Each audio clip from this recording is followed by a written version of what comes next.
Now please welcome to the stage our next panel, Director of the Humanitarian Engineering and Social Entrepreneurship Program at Penn State University, Khanjan Mehta. Founder of Appropriate Energy Savings Technology in Uganda, Ikalany. Founder of WeCyclers in Nigeria, Bilikiss Adebiyi-Abiola. And founder of Little Sparrows Technology, Donna Brezinski.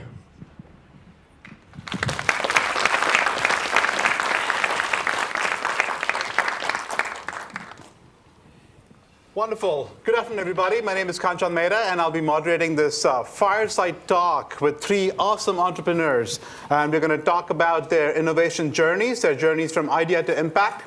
We're going to talk about some of the challenges they've faced, the partnerships they've leveraged, the kind of resources they have had access to or not had access to. And before we do all of that, we're going to learn about what they do and how they do it. And we're going to take a deep dive into why they do what they do, what drives them, what is their mindset, what is their philosophy of engagement. And I'm going to start with Donna. So Donna, please tell us about what Little Sparrows Technology is all about. What do you do? How does it all work? So again, thank you all for inviting me to share my story and the story of my company, Little Sparrows. So my background is that I'm a pediatrician. I'm a newborn medicine specialist. I spent 2 decades taking care of children and newborns, and only relatively recently have come to move the focus of what I do toward improving access to newborn care. So that story started in about 2012 when I was in a leadership position in a newborn intensive care unit. And even in that unit, we were having access issues to enough equipment to treat the babies that we were taking care of, specifically for jaundice treatment with phototherapy. And it didn't take too many leaps in my mind to realize that if we can have these kinds of issues here in the United States in certain areas, things must be pretty dire in developing countries, and indeed they are. So I did some exploring on what the existing capabilities were and realized that, in general, access to effective, context-appropriate newborn care is lacking in many areas of the world, leading to significant numbers of neonatal deaths that are completely preventable. At that point, that was my aha moment and the big pivot in my career. And from there, I invented a ultra-portable, highly effective, battery-operable phototherapy device to treat jaundice. It's currently being used in Burundi and Cambodia. Centered a company around that, and then did some walking across the bridge as I'm building it in terms of figuring out how to both be viable as a for-profit social enterprise company while still reaching the clinical goals that I have as a physician. Great. Thank you. Once again, I'm Ikalany. I'm the founder and CEO of Appropriate EnergySaving Technologies, which is based in Uganda, East Africa. I'm also MIT D-Lab IDN Scales-Up Fellow 2015, and I'm proud to say that I'm a Scales-Up Fellow because I'm what I am because of the support they have given me. So, who is Appropriate EnergySaving Technologies? Yes, this is a social enterprise that was registered by women and managed by women to find a solution to the problem that the women are facing. So how did we come with the idea? One of the reasons that made us to register this enterprise was 97% of the population in Uganda relies on firewood and wood charcoal for cooking. But this firewood is getting scarce, and therefore women have to walk long distances looking for firewood, and this keeps the girls out of school. And then also, using firewood, there's a lot of smoke emitted, and these women and the children who tag along them as they cook inhale a lot of smoke, and this smoke is very dangerous for their health. According to the Global Alliance for Clean Cookstoves, about 13,000 Ugandans die every year because of inhaling smoke. And I felt that this was unfair. As a woman, we needed to find a solution. And that's why we came in as women to register this organization. And we also felt that so many trees are being cut to provide fuel. And everyone is talking about climate change. And there's no one who's going to address the issues of climate change unless each one of us does. So we did we decided to recycle agricultural waste, we recycle granite shells to make charcoal briquettes as an alternative source of fuel, which is cleaner, burns for long, and therefore nobody has to cut a tree in order to cook. Women have fuel within their community, and then also girls can go to school, and we're saving our forests. And we said, okay, we also need an unimproved cook stove that you can use along with this fuel so that they use very little and they don't have to finish what they have. And in such a way, they are going to be able to save money that they have been spending on fuel, but also they are able to have a safer stove that will not burn them and is saving their fuel. So that's what appropriate energy saving technologies does. We work with a network of farmers who we train to carbonize the waste and supply to our company. We also work with a network of over 55 women who distribute our products to different parts of the community, because women know who needs this fuel and they know the usefulness of it. So that's why we're working through the women. So that's basically what appropriate energy saving technology is all about. Great, thanks, Betty. Hi, everyone. I'm also a proud D-Labs fellow. Also 2012 MIT Sloan grad. The idea for WeCyclers came actually from a class that I took here at MIT called Development Ventures. I'm from Nigeria, and I lived in the US for about 14 years before moving back. And in that class, I learned that countries like Nigeria, about 70% of people that live there live in poverty. And one of the biggest issues they have is waste management. People that live in the urban areas have recyclable waste in their communities, and the uncollected waste leads to pollution, leads to flooding, and then diseases like malaria and cholera. And so WeCyclers, the idea for WeCyclers came to develop a low-cost collection system for this recyclable waste.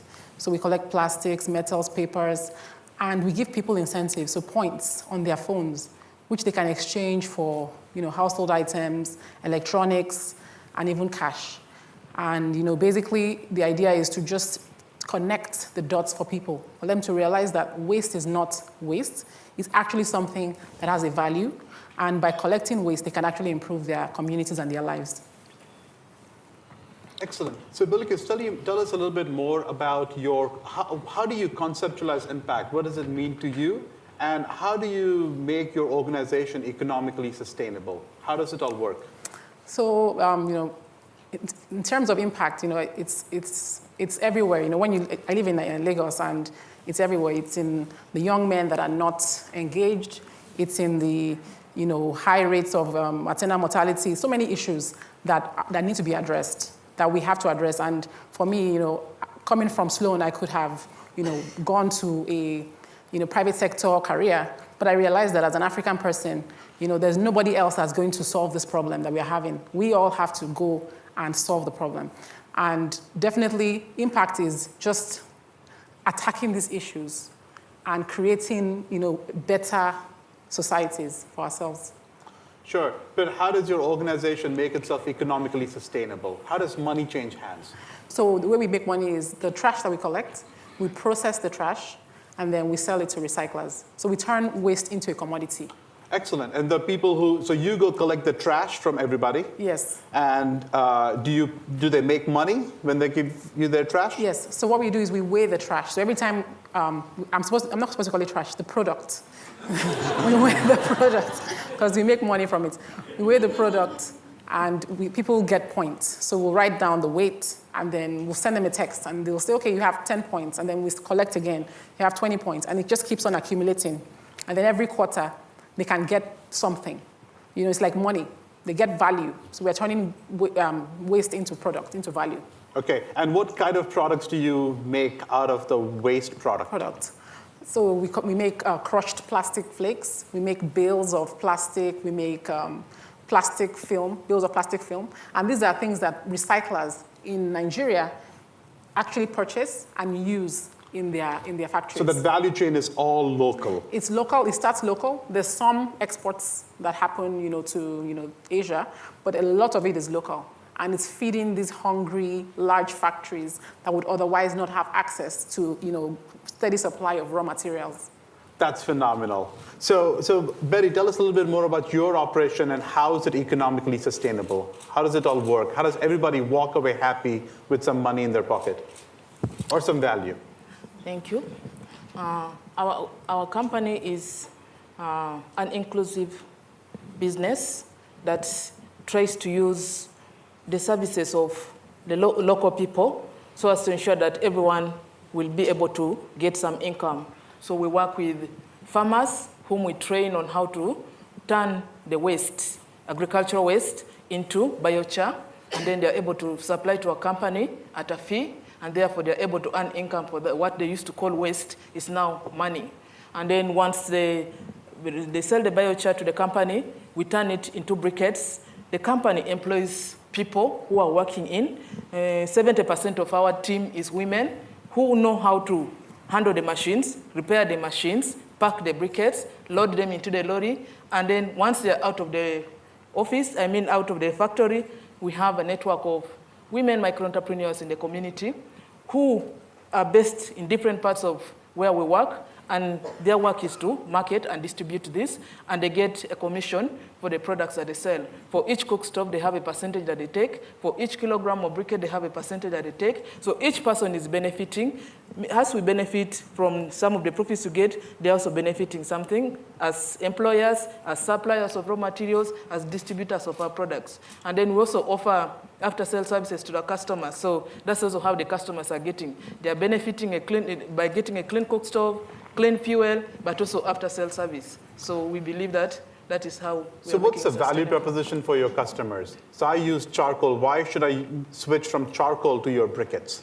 Yeah, our briquettes are so good. One, yes. One of the reasons why I said it's better than charcoal is one, we're saving a tree. So I think everyone wants to save a tree. So that's one of the reasons why we encourage them to buy. Two, they're cheaper than wood charcoal. They're 20% cheaper than wood charcoal. And the reason why we did that was to increase adoption. And then they burn for long. There's no smoke, so you're not inhaling the smoke, which is dangerous to your health. So that is it. Then our stove is fuel efficient. You just need very little briquettes or very little wood charcoal, and your food is ready. And the insulator in it keeps the heat in. So you can also put water for bathing your children, make tea for your husband, and you're able to. I'm sold. All right. She's done this before, right? Yes. So tell us more about how your venture works. Obviously, you're not going to charge these little kiddos for treatment, but how does it work? Right. So I think that's actually at the crux of the complexity of this. And so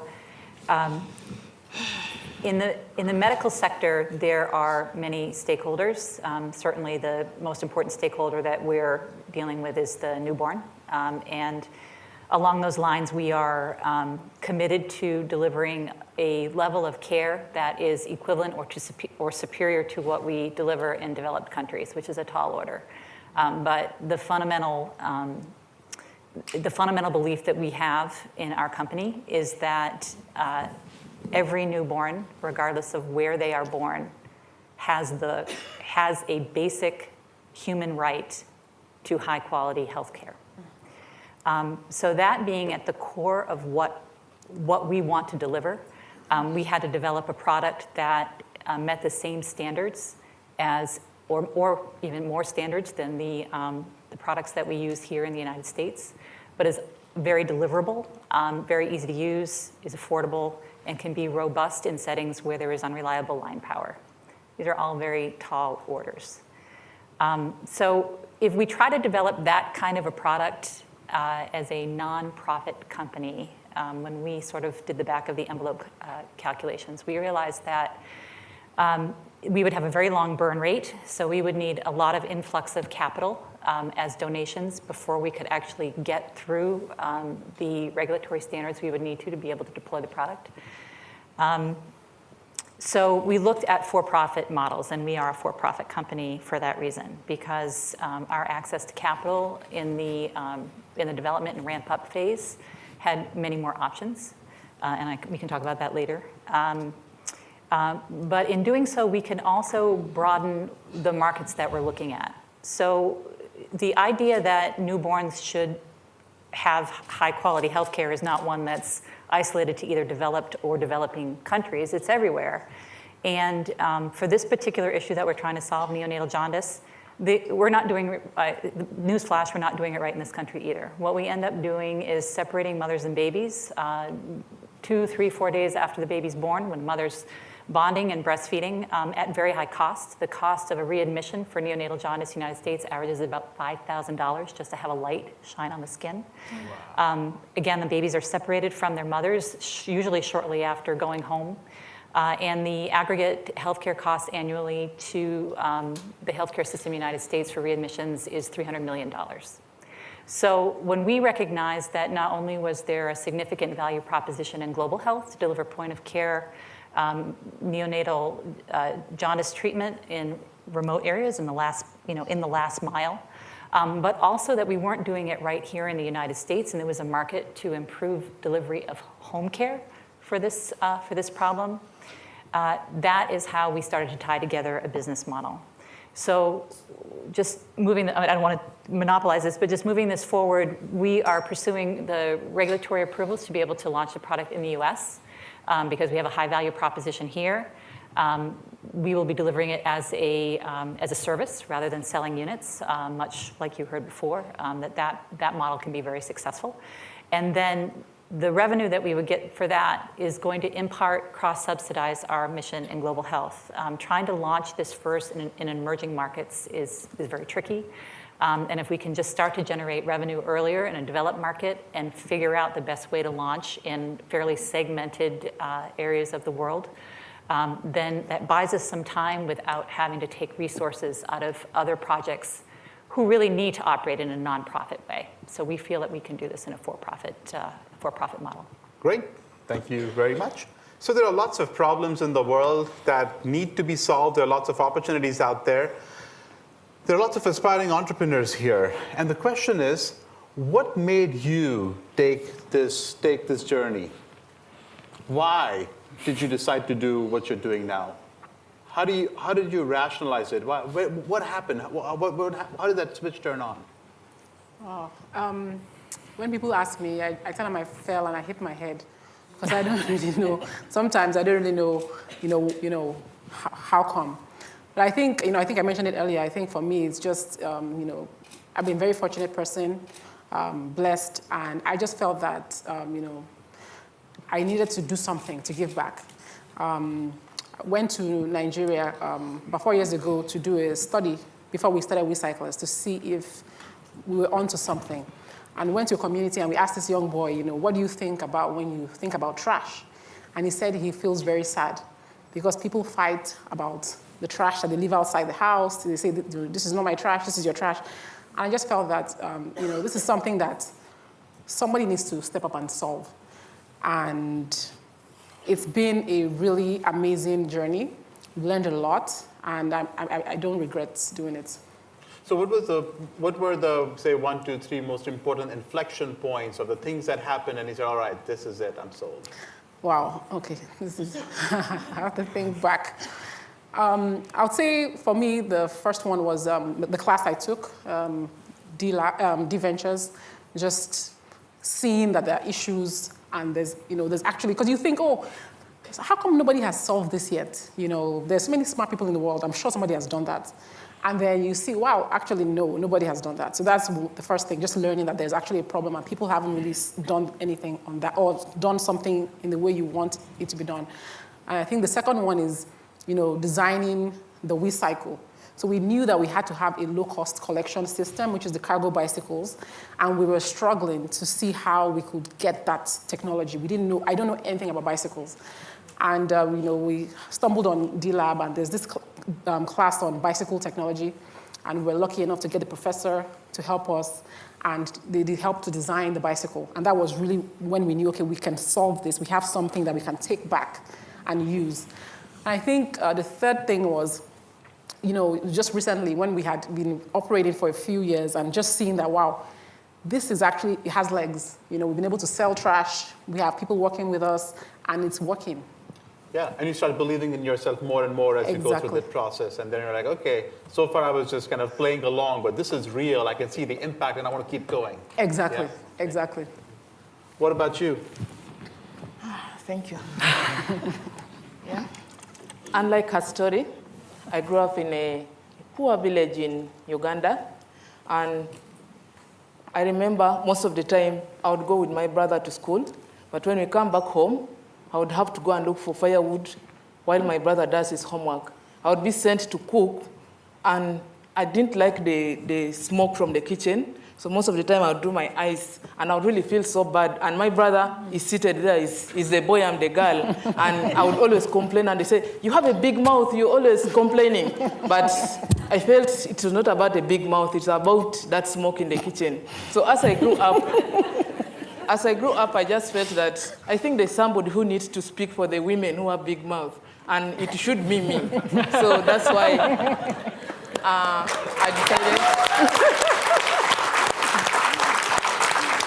So as I grew up and went to university, something kept on disturbing me. I wanted to do something for the women, and I used to think, what do I want to do? But the issue of the smoke and the big mouth used to come back, and I said, okay, I think I need to do something to find an alternative source of fuel. But I didn't know how to do it. When I went for my master's in the Netherlands, I thought when I go back to my country, I don't want to go and work for anyone. I want to start something to help improve the livelihood of my community, help improve the health of the women who are always crying because they are cooking with smoke. So one time, I just woke up and wrote an email to somebody from New York and said, I've read an article about charcoal briquettes. I really want to try and make them and see how I can engage my community, but I have no idea. So he published a paper, he published an article. I remember it was on March 22nd, 2012. And I think Amy saw that article on internet, and on March 27th, she was in Uganda, and she told me, can you come to Kampala? I traveled all the way with a night bus to Kampala, and she introduced me to a small press and told me that this press can help you make briquettes, because we had tried all methods we didn't know. We're doing by hand, we're doing by mortar, and we couldn't. But the press that she showed me was something that changed me. And she taught me today, and after 3 days, I had 12 presses. After some time, I had 20. I'd organized the women, and we started it as a project, in our nonprofit. And then later we said, I think there's a business opportunity. So we turned it into a business, and we saw everybody was happy about it. So that's really what pushed me. In summary, just wanting to say that I improve the livelihood of people in my community and ensure that they have clean fuel for cooking and clean cookstoves, and the women stop crying. Wonderful. So were you focused really on your community? Were you thinking about a larger marketplace? Or did you want to do it just for, say, 300, 400 people in the community, or did you want to reach a broader market? When I began, I didn't even think of a broader market. I just thought of my community, and especially my home. I started by using it myself. But as I saw a market opportunity, now I'm thinking of the whole of East Africa. So maybe 2017 I'll be there. Yes. Awesome. Hey, so there's a really important lesson here. All the teams that were the innovation marketplace, I talked to so many of them, phenomenal job. But the question is, how does all this knowledge get curated? Are you going to take this work and publish it in articles? Are you going to have video clips on your website? How is it going to be curated so that others can learn from you? If you succeeded, you have something that works, great.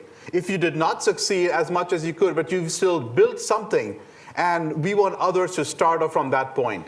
So please go ahead and start getting this work published. And there are lots of forums to get work published, and we can talk about that offline. Tell us your story. Why do you do what you do? Well, I'm a few more steps down the pathway than these ladies, having been in my profession for more than 2 decades. And I am always floored by stories like this, I have to say, because I look back at when I was younger, and I just don't know that I would have had the confidence and the internal drive to accomplish these amazing things at such young ages. For me, after being a pediatrician for 20 years, in many capacities, in academic setting, in private practice setting, in intensive care setting,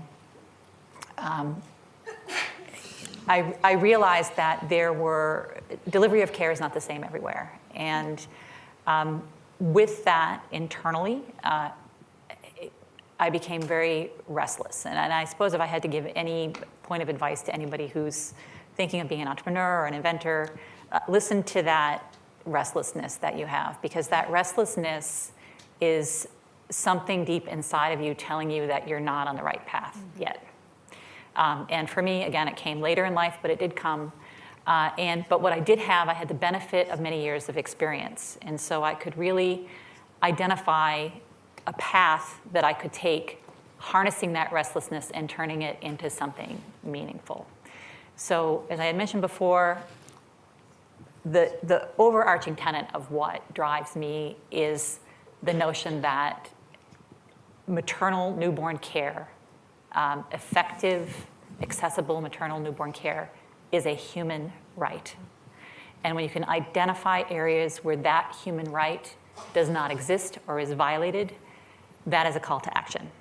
So that's what motivates me now with the first product that we have, but that's what motivates me to continue to innovate, to continue to collaborate, to continue to develop partnerships and expand what we're doing to as many areas as possible to improve newborn maternal care. Thank you. So I work with a lot of faculty, and I always hear that we say, hey, well, how about this and how about doing that? And they'll be like, oh, we don't have the resources. And the question is, do you need the resources to innovate, or do you innovate to find the resources? So tell us, what kinds of resources were critical in your journey, and how did you innovate to get access to those resources? Anybody wants to pick that up? I think for us, lack of resources helped us to innovate, because it actually, when you don't have anything and you have to get things done, you will start to think. And for us, that really helped us to really change, because for us, our model is one that, it's very low margins, and you have to be very efficient. And not having the excess money to spend, you start to really, think clearly. And I think for us, it's just a lack of resources. So the constraints drive innovation. It does. It does. I completely agree. When I started with the idea of making this product, of making a portable phototherapy device, this was something that started literally at my kitchen table, and then that became too small, and it got moved to my dining room for several months. But there's some basic components. There's lights. There's something to hold the lights on, and something to measure the lights. So the lights had to have specific characteristics. I went online and tried to find a source for them and found that I could buy them from AutoZone. But the problem was that AutoZone would only stock, 1 or 2 packages of lights. So I can remember a Saturday driving to 5 or 6 AutoZones to get enough lights to make my prototype of my dining room table. The shell of the device, it's a tent-like device, so it collapses. I sewed that on the same sewing machine that I used to make my kids' Halloween costumes on. I mean, I agree with you. When you have some constraints around what you're doing, you can get extraordinarily creative. And then once you have a prototype that functions and you've done it with very few resources, that's what gets people's attention, because they know that you understand the problem and that you have something to build upon. So are we telling USA that we really don't need all that funding? That is not what I'm saying. You don't need the funding for the idea, but if you want to talk about implementation, we can talk about that next. Sure, we'll talk about that soon. Okay, thank you. On my part, I would say you need and you don't need. Why? One, the reason most of they have said lack of resources helps you to innovate. I agree with that, because when there is a problem, you'll want to see how to work hard to solve that problem. But I've also, during the journey of my work, I've realized that you also need resources to be able to push your idea to the next level, because that is one of the biggest problems that most of the upcoming social entrepreneurs are facing. You have a very bright idea. You really want to take it to the next level, but you're constrained because you don't have the resources that will facilitate you to make it a reality. Resources may not be money alone, but even just somebody to say, yes, you're doing well, that is something for me I would look at, a resource, something to give me more encouragement. And then you may need you need money. I'm not going to say that you don't need money. You need money to see how to get some of the things that can push you to where you are. And that's why I'm so happy that I got resources from people who pushed me to where I am today. Otherwise, maybe I would still be using the hand press, but today I have a motorized machine, and I'm able to produce my briquettes in tons and not just in kilograms as before, just a few kilograms. So also, I'm a social worker by profession, and when I started this work, I had no business idea completely. I was just coming from the field to thinking of business. But I got business development support from people who are good at it, and this helped me to see how to play around with my figures and teach my team how we could handle this as a business. Otherwise, it would be almost a hospital where we're just feeling sorry for people and giving them out, and you're not even making any profit. So for me, I think we need resources, and even if we don't have the resources, you have the knowledge, but you also need the resources. So let's dig in a little deeper into the whole question of knowledge, right? So you have some Western knowledge, some more positivist knowledge, scientific knowledge, and then you have the local knowledge that has been in these communities for a long, long time, and it's based on trial and success, and it stood the test of time. So what does the convergence of these two knowledge systems yield, and what kind of conflicts does it lead to? Does that make sense? So you have a great story, Bilikiss, because you grew up in Nigeria, you lived in the US 14 years, you went back and you were trying to get this system with WeCyclers up and running. And there were so many things you learned here, and there's other knowledge, there are locals that you work with, and together you built this system. So what did it mean in terms of the knowledge transfer? Was it a unilateral, was it a bilateral knowledge transfer process? I think it was a meeting. There was a meeting point from both sides, because WeCyclers is it's a combination of high tech and low tech. There's the, if I had gone back to Nigeria and taken a garbage truck, and all the tech things, it definitely would not have worked. So you definitely have to look at the context. What is going to work here? How do people live? What kind of habits do people have? What is going to make them listen to you and work with you? And that's really that's the local context. But for us, the knowledge transfer was also the tech side. Seeing that, if you want to work with a large number of people, you need to have tech. You need to have something that would aggregate all the information, that will do data analysis and all that. So I think it's definitely a combination. Okay. I think that's almost the same with us. Embracing local knowledge and doing co-creation. Can you give me an example of local knowledge that was useful to you? Yes. For example, in making charcoal briquettes, in order to penetrate the market, we had a very big problem in the community because, one, the customers or our target group would tell us, our ancestors have been using firewood for long and they did not die. So you're telling us that we're going to die because we're inhaling the smoke. Me, I came with the knowledge of knowing that smoke is dangerous for their health, but they're saying our ancestors didn't die. So we had to find a way of having to come into a compromise so as to be able to ensure that our product goes into the market. So I think we have to see how to embrace what they know and also bring what you know as somebody who has more extra knowledge maybe, and then see how they can work together. So, and you were successful at bridging that gap because you understood how people were thinking, because you grew up in that culture. Yes. So what happens when you have a bunch of people who are not from that culture, who are coming in and trying to work with the partners? What happens then, and how do you navigate that space? Have you had that challenge? Yes. So from the healthcare perspective, one of the challenges that we have faced, and I'm sure other people who are introducing new technologies into areas that didn't have them before, is that to try and get the buy-in that this is actually a problem that needs to be solved sometimes can be a big hurdle, because as you just mentioned, people have been living for eons, not without that technology, and that is their status quo. And so when you're disrupting that status quo in order to make a positive change, there has to be some education around why that change is going to be positive. Yes. So our first year, we were on a 2-year grant cycle with Saving Lives at Birth, which is co-sponsored by USAID. Our first year was really spent trying to understand those types of issues and the ecosystem around delivering care for neonatal jaundice, as well as understanding the people who would actually be implementing it. At the end of every innovation is a human being who's going to implement it, and you have to understand what motivates that person. So we were surprised at the end of that year to get an inbound request from a physician in Burundi who had read about us. So this accelerated the evolution of our product, because all of a sudden we had an opportunity to put this into a clinical setting as opposed to just doing sort of field work in terms of human-centered design.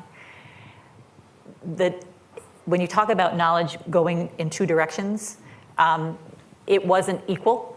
There was way more knowledge coming into us than we could give, because when you're innovating, what you bring into that is your knowledge. When you're implementing, what you bring into that is your knowledge plus their knowledge. And we had so much to learn about context, about current care practice, about how to optimize the execution of what we're doing, how to change the design of our device to meet their context. And I'll give you an example. We wanted to learn what actually happens to these babies when we treat them. It sounds like a very simple thing, but when you've got a clinical trial going in Burundi and you're in Boston and you don't have boots on the ground in Burundi for a number of reasons, how do you get reliable information back? I was talking to the physician there, and she said, well, if you want to see what our hospital looks like, just go onto our Facebook page. And there was a eye-opening moment for me, because in this remote town in Burundi that doesn't have electricity 10 hours a day, people are using Facebook. So Facebook actually gave us a tremendous opportunity to collect clinical data. And what we ended up doing was creating these little index cards where we could collect patient demographics, treatment data, lab results, temperatures, which were really important to us because we didn't know how the babies were going to do. For our treatment, the babies have to be exposed. And that's going to inform design iterations of our device. And what would happen is the babies would get treated, the cards would get filled out, a photograph would be taken, and they'd be uploaded to a private Facebook page. So we've treated more than 60 babies in this setting. I have clinical data on every single baby, down to birth date, birth weight, bilirubin level, all of the things that we measure. I have those on babies simply because we figured out that we could leverage a skill and a resource that already existed rather than reinventing the wheel around that. Excellent. So give me other examples of similar, easily available local resources that you leveraged to grow your operations.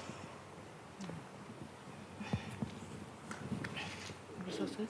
Yeah, resources, opportunities. This was a brilliant example of how you're using Facebook, which is really truly global, to solve a very real free. problem. And free, yeah, right? Right. And everybody has access to it. They love it. For a lot of people, they don't know what the internet is, but they know what Facebook is, right? That's the world they live in. What other resources like those came in handy that didn't cost you money and helped you grow your business, do things better? Okay.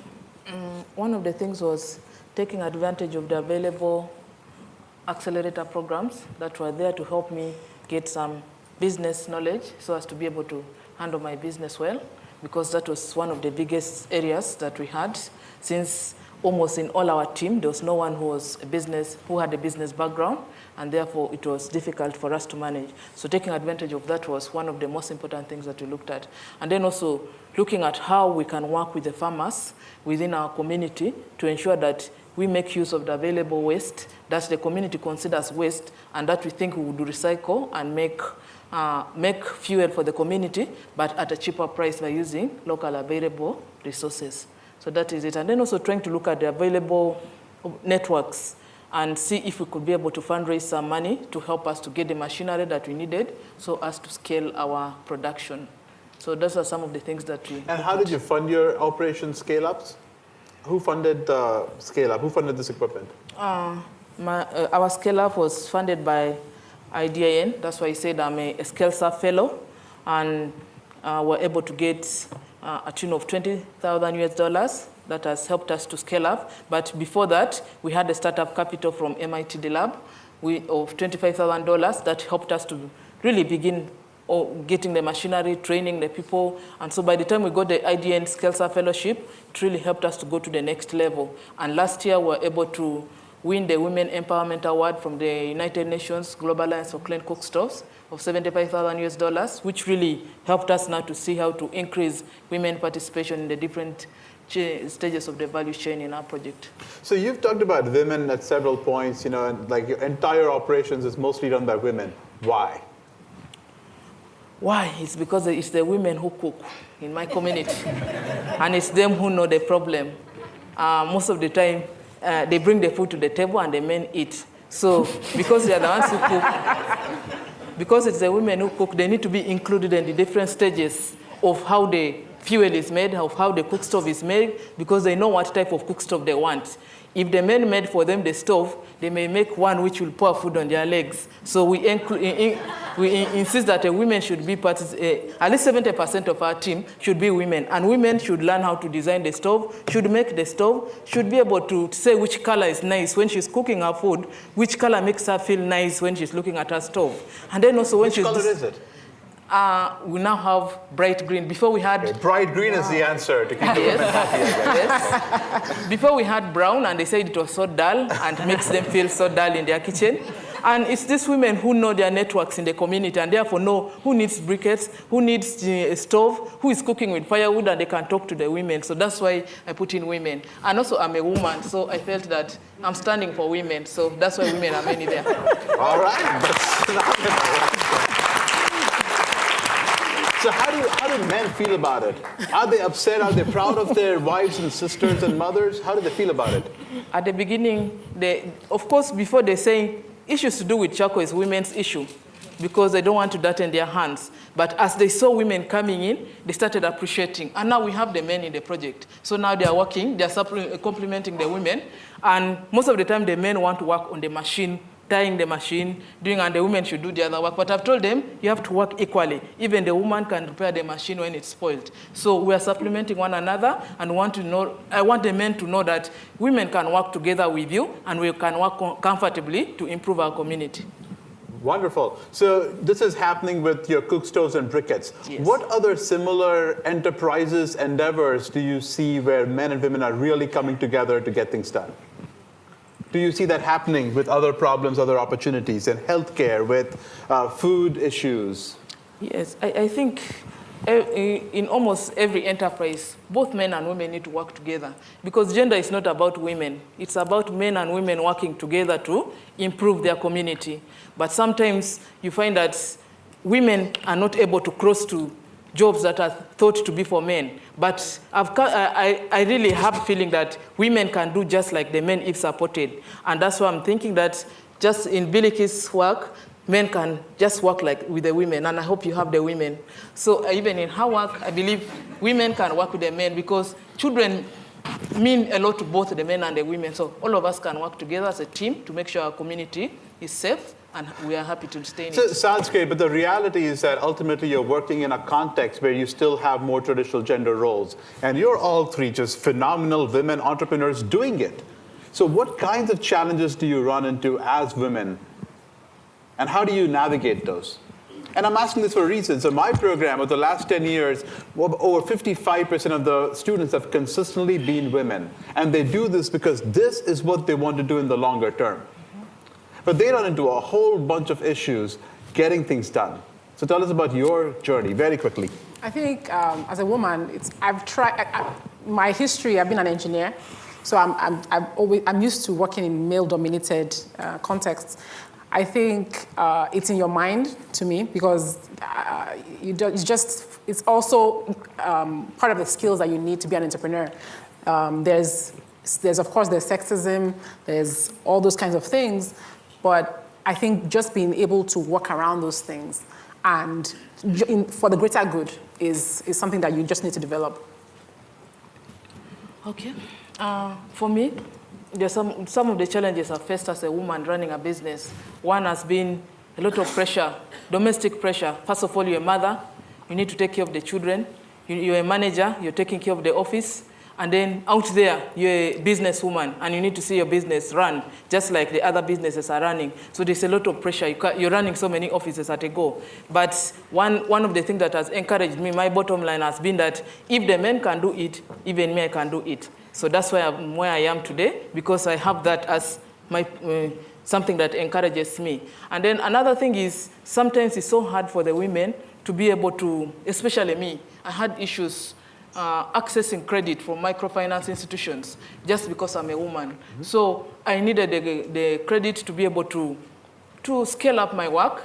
I approached a bank and told them I want a loan. I want to buy a truck to help me collect the waste and also deliver my products. And I was very surprised when the bank manager told me, when is your husband to sign? I told him I'm getting a loan as Betty, not as my husband. So he told me that, what is the security that you're going to give so that you can be able to get the loan? I told him that I earn a salary, and therefore I can get my loan as me because I want to do my business. So we had an argument with him, and I told him, if you're not giving me a loan as me, I am not taking a loan, and I left the loan. But after 2 years, he has been following me now to give me a loan, and I told him that I don't need a loan anymore. I needed it that time, but you didn't give me because you needed my husband, and it's not there even now, so I don't need the loan. So that's one of the issues that I've really gone access to through. capital. Yeah, yes. Brilliant. Quickly. I'm not sure what I can say. Obviously, my situation is a little bit different, and I feel like we have these conversations so that eventually we don't need to have these conversations. Exactly. For me, again, part of the advantage and disadvantage is that, I'm coming to this a little bit, having walked down the path a little bit longer. And so I've had, a successful career as a physician before this. And I have the necessary gray hair to have people at least perceive that I have some level of expertise in what I'm doing.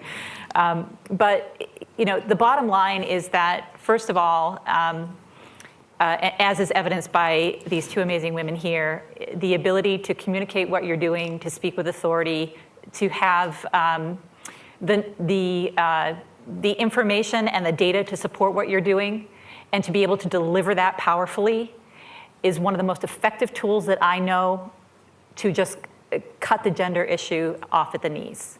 And so I always encourage both men and women, be prepared when you're going in to any situation, particularly if you're going to be asking for capital. The second thing is, what are you good at in terms of being able to access capital? So for our story, I would be remiss not to say that I have an incredibly valuable co-founder who's also a physician, but he's also my husband, and I got him for free to work for me. And he is extraordinarily good at grant writing, and by extension, I've become very good at grant writing. And so I wasn't really going for loans in the beginning. We were using that combined ability to be able to identify organizations that would be in alignment with what our mission is, and then effectively communicate that, backed up by data, backed up by some of our preliminary work, to make a valid argument for why we should receive funding.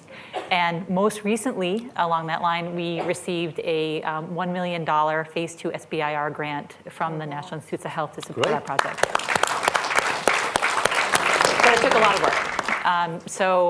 That probably goes back to the did I get hit on the head to do this comment? But yeah, you just keep working at it, figure out what you're good at doing, and then continue to do that thing. Great. So we are running out of time. So can you please crystallize what are the 3 most important, poignant lessons that you have learned that all the aspiring entrepreneurs and all the professors and the larger ecosystem trying to prepare this next generation of entrepreneurs that they need to learn now? I'll say, for me, the 3 lessons. The first lesson is that you can do anything that you put your mind to. I know that sounds very, cliched, but it really is. It might be hard, but just keep trying and you'll make it. I'll say the second thing is just being able to build a team. because you can't do everything. So build people around you that will help you, support you, and get you to where you need to go. And then the third thing is that you need to always move the goalposts for yourself. You can start somewhere and say, this is what I want to do. And then when you're close to achieving it, you need to move and stretch yourself and expand. And you'll be surprised at how much you will achieve. One thing I want to tell the innovators, especially the social entrepreneurs, is that social entrepreneurship is not a hospital. I mean, a social enterprise is not a hospital. You have to be able to work very hard to ensure that you grow your enterprise in order to make it sustainable so that you don't depend so much on grants. Most of the time, most people handle it like it's something you feel so sorry for your friends, you want to give them things for free, and at the end of it, your business fails. So you have to work hard, equally hard like just any commercial business. And then 2, you have to be patient. There is no shortcut to success. You have to follow the steps. You have to go and follow the steps that others have gone. So if you're in a hurry, you're going to make mistakes, and maybe at the end of it, you will not be able to achieve and also implement your dream.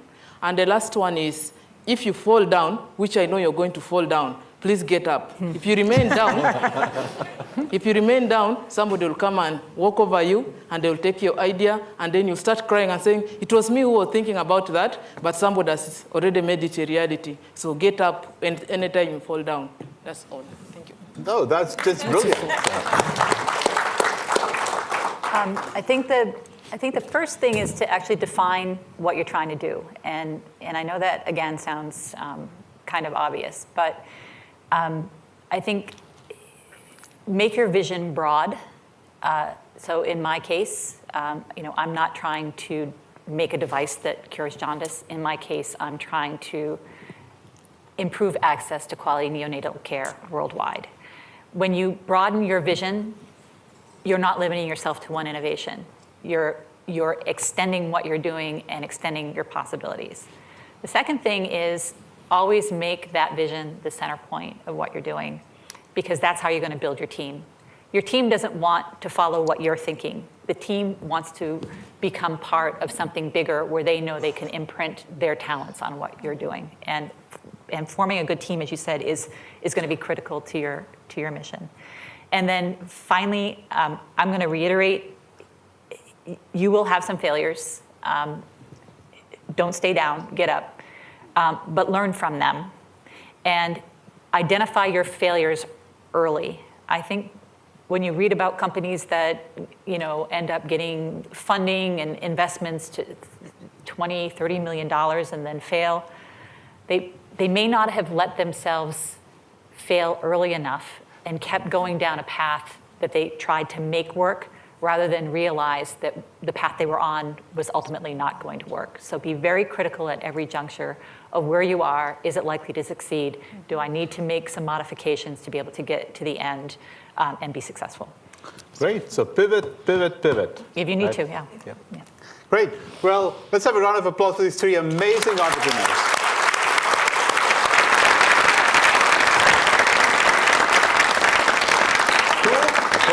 Thank you so much. We are clearly out of time, and over to Emma, or God back up there. So who's going to lead the way? Thank you. Sorry. Thank you to our panel.